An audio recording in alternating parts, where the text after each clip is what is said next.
In this module, we will discuss about the regional groupings. Regional grouping is an agreement among the participating countries to form a regional trade group to coordinate their trade within their geographical region by removing artificial trade barriers in goods and services and factors of production by means of free trade area, customs union and other preferential trade arrangements. The grouping of two or more countries has two types of economic effects.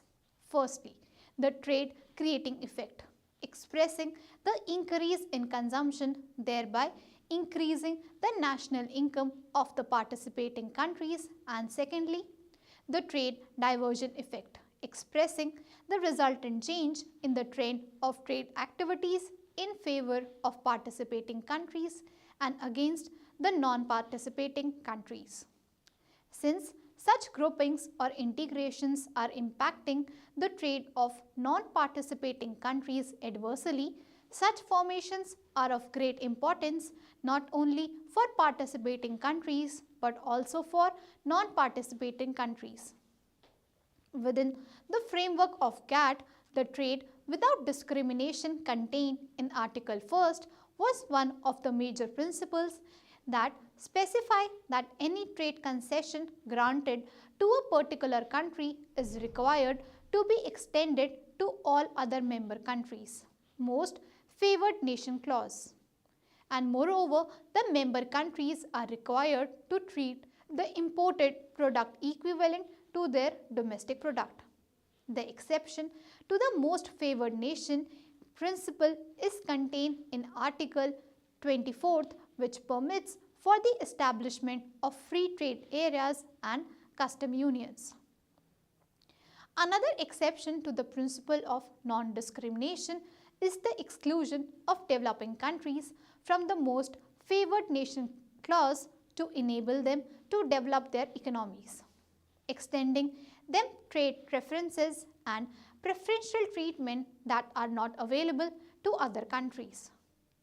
It can also be observed that no region in the world is free from regional grouping or trade blocs where most of the countries developed or developing are in search of seeking membership of or sort of alliances or linkages with one grouping or the other to increase their trade volumes by establishing closer cooperation and coordination amongst the nations to cater their needs of development and growth. After studying this module, you shall be able to understand the concept of regional grouping, know the various types of regional groupings, know the formation of major regional groupings, their objectives, functioning and present status.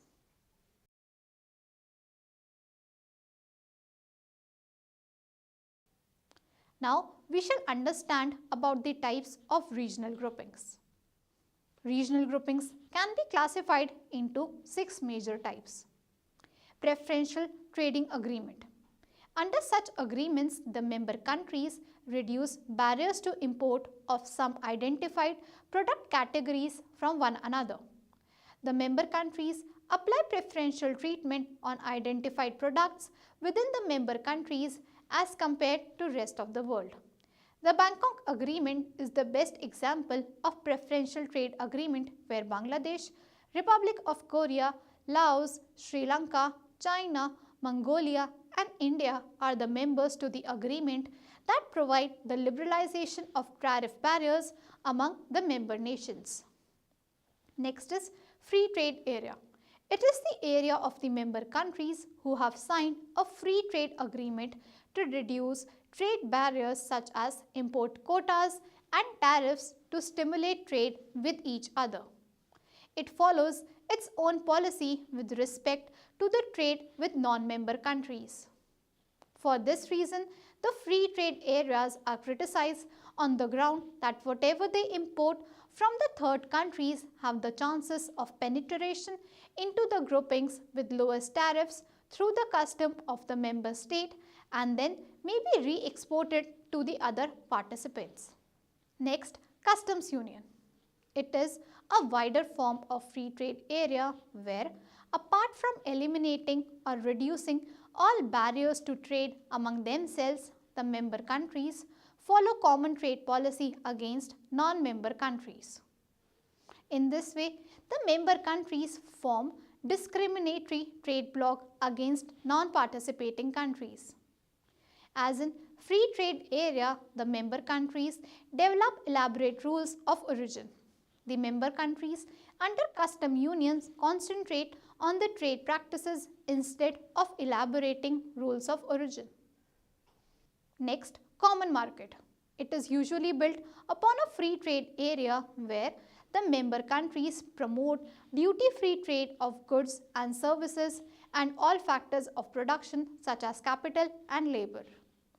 It also imposes common external tariff on imports from non-participating countries. Next, economic union. Apart from the free flow of goods and services, common external tariff on imports and free flow of factors of production, the member countries follow common policies with respect to their economic matters and work as a single economic unit. The purpose of economic union is to increase economic efficiency of the member countries. For example, the European Union. When an economic union requires combined currency, it turns out to be an economic and monetary union. Next is monetary union.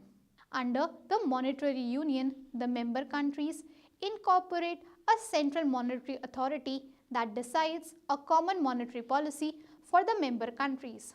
It issues a common currency to be circulated among the member countries. For example, the euro being the single currency circulated among the eurozone and administered by the European Central Bank.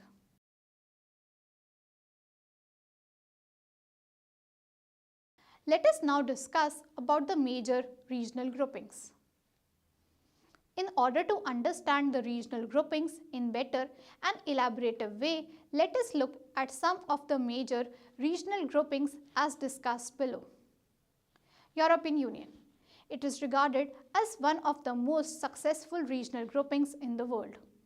Earlier known as European Economic Community or European Common Market, was established on January 1, 1958 on the basis of the Treaty of Rome in 1957 after the World War II. The basic idea behind creation of EEC is for people, goods and services to move without any barrier across borders. The objective is to promote stability and economic cooperation between the member countries. The 6 member countries, viz. Belgium, France, Germany, Italy, Luxembourg and the Netherlands signed the treaty in Rome. Over the time, more and more countries decided to be a part of the Union and its membership has grown to 28 member countries till July 1, 2003, covering much of the continent. The organizational structure of the European Union is composed of: first, the Executive Commission to ensure proper compliance of agreed policies. Second, the Council of Ministers who takes decision upon technical matters and lays down guidelines for political and economic policies. Third, the European Parliament, a consultative body representing national parliaments of the member countries. Fourth, the Court of Justice settle dispute arising out of different provisions. Fifth, the Economic and Social Committee, a consultative body constituted by the representatives of workers, employers and professional organizations of member countries. And sixth, the Monetary Committee, giving advice to the Executive Commission and the Council of Ministers on international monetary issues. Next are the objectives of the EU. The main objective of the Union is to promote peace, the Union's values and welfare of its people. The other general objectives are: A. To provide an area of freedom, security and justice without internal barriers, a free single market. B. To provide an internal market with free and undistorted competition in the common market. C. Emphasis on sustainable development based on balanced economic growth and price stability. D. To promote a social market economy aiming at full employment and social progress. E. To promote scientific and technological advancement. F. To combat social exclusion and discrimination and promote social justice and protection, gender equality and protection of child's right. Moreover, the treaties over time included the aims of establishing an economic and monetary union EMU, euro as a single currency, a common foreign and security policy CFSP establishing a joint foreign and defense office, an area of justice and home affairs. Next is EU-India relationship. The relationship of European Union and Republic of India dates back to the early 1960s, where India was among the first to set up diplomatic associations with the European Economic Community in 1962. The bilateral relations of the alliance achieved its new level when the joint political statement in 1993 and the cooperation agreement signed in 1994. The first India-EU summit was held in Lisbon in 2000. Thereafter, EU decided to hold annual summit with India. Subsequently, the relationship was upgraded to strategic partnership in 2004 during 5th annual summit. In 2005, a comprehensive joint action plan chalked out a roadmap for India-EU relationship in diverse sectors. Also, the launch of negotiations on a broad-based trade and investment agreement on the recommendation of the High-Level Trade Group was accepted by both the groups in 2006 at Helsinki. India, EU are dedicated to increase their trade flows of goods and services, bilateral investment and access to public procurement through the Free Trade Agreement negotiations that were initiated in 2007. 13 rounds of negotiation have been held to cover trade in goods, sanitary and phytosanitary measures, and technical barriers to trade, trade in services, investment, IPR, and geographical indication till 2011. 2 trade barriers with export restrictions on cotton and security requirement on telecommunication equipment was fully removed in 2012. The value of trade between India and EU has grown from 28.6 billion euros to 72.5 billion euros in 2014. To sum up, the EU has now been considered as the India's largest trade and investment partner. Next is North American Free Trade Agreement NAFTA. The North American Free Trade Agreement NAFTA came into existence on January 1, 1994, aimed at removing barriers to trade and investment, generating economic growth and uplifting the standard of living of 3 member countries, viz. United States, Canada and Mexico. NAFTA was preceded by the Canada-US Free Trade Agreement. Each member country of NAFTA gives up tariffs on imported goods originating in other member country. NAFTA's rule of origin facilitate the customs representatives to determine which goods are qualified under preferential tariff treatment. The member countries attempted to make the rules of origin the most comprehensive one, so as to give certainty and predictability of manufacturers, importers and exporters. Some of the important provisions of NAFTA are discussed below. A. Market access for goods.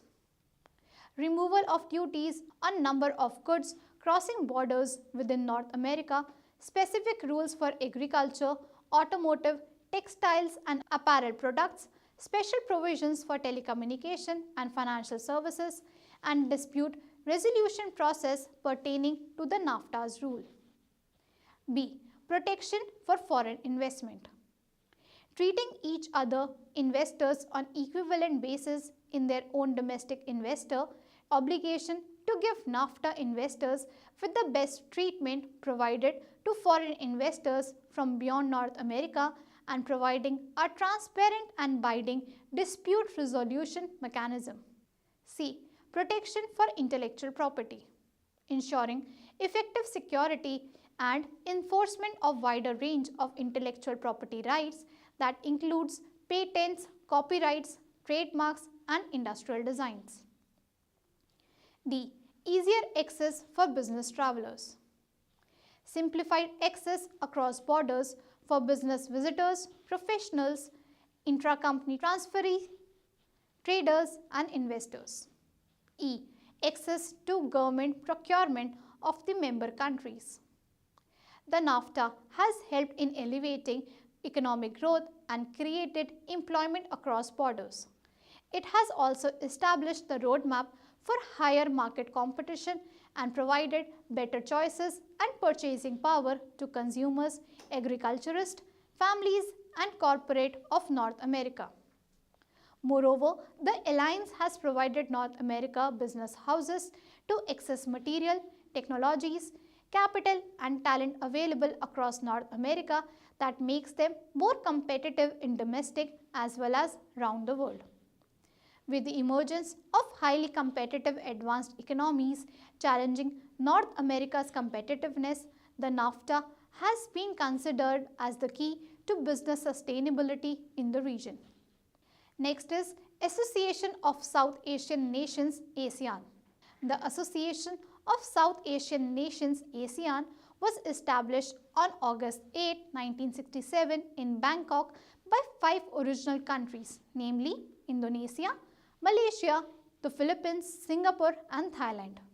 Brunei Darussalam emerged as 6th member of ASEAN on January 7, 1984 after gaining independence. Vietnam as 7th member on July 28, 1995, Laos and Myanmar as 8th and 9th member respectively in 1997 and Cambodia as 10th member in 1999.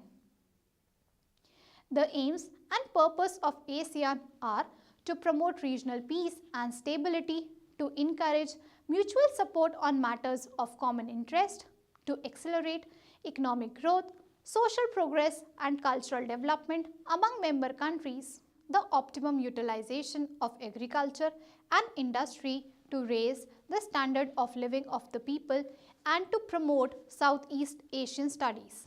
The ASEAN is built on 3 pillars, viz. The ASEAN Political Security Community, the ASEAN Economic Community and the ASEAN Socio-Cultural Community.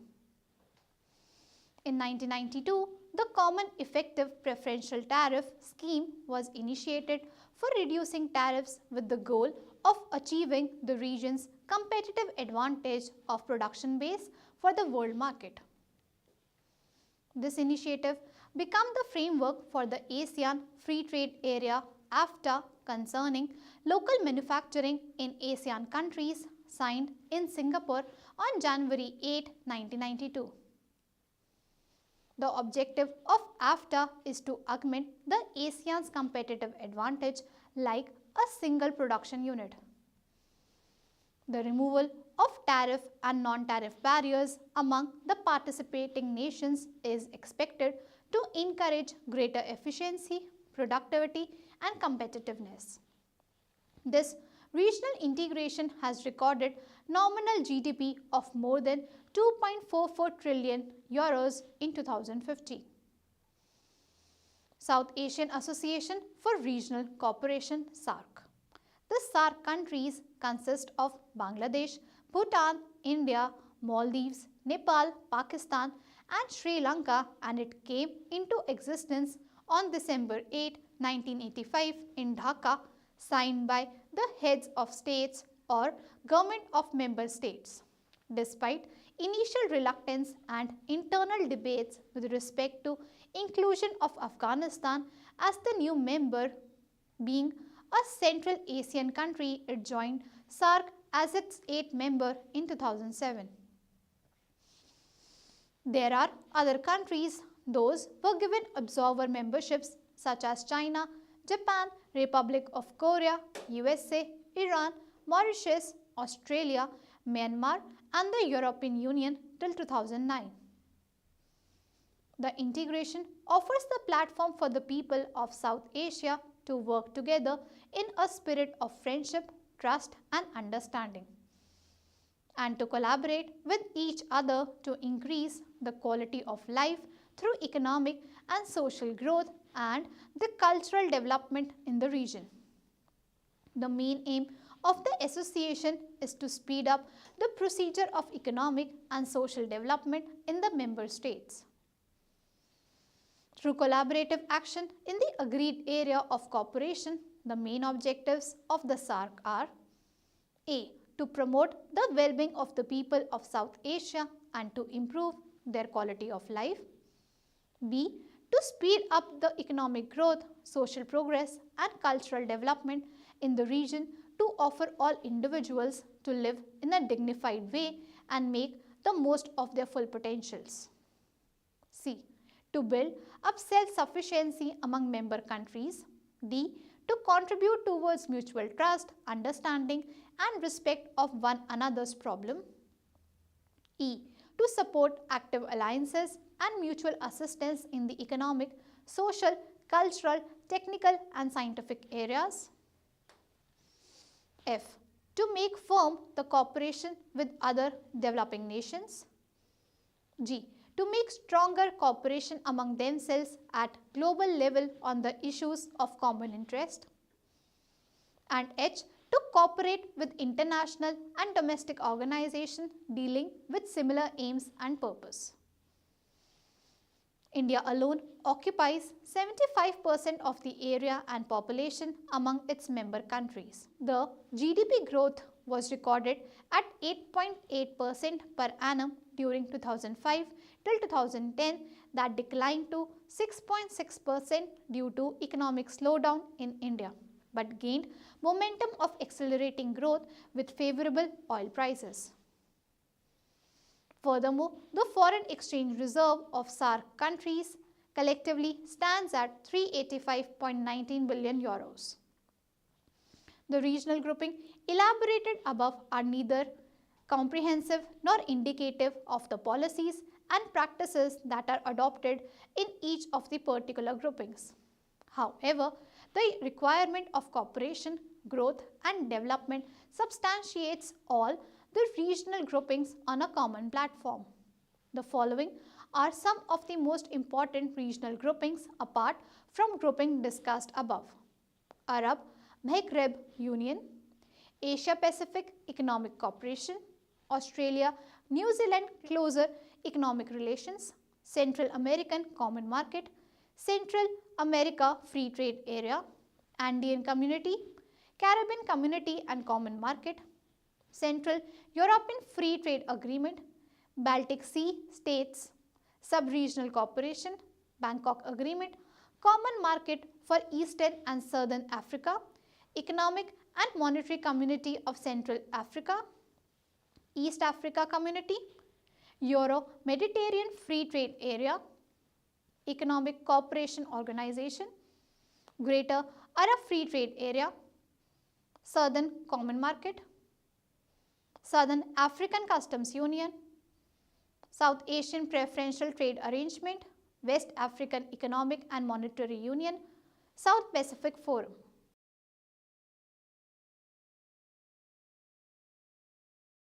Let us now recapitulate what we studied so far. To sum up, it has been observed that countries reducing or removing tariffs against member countries are probably benefit more than they do when they challenge to secure short-term benefits by imposing tariffs.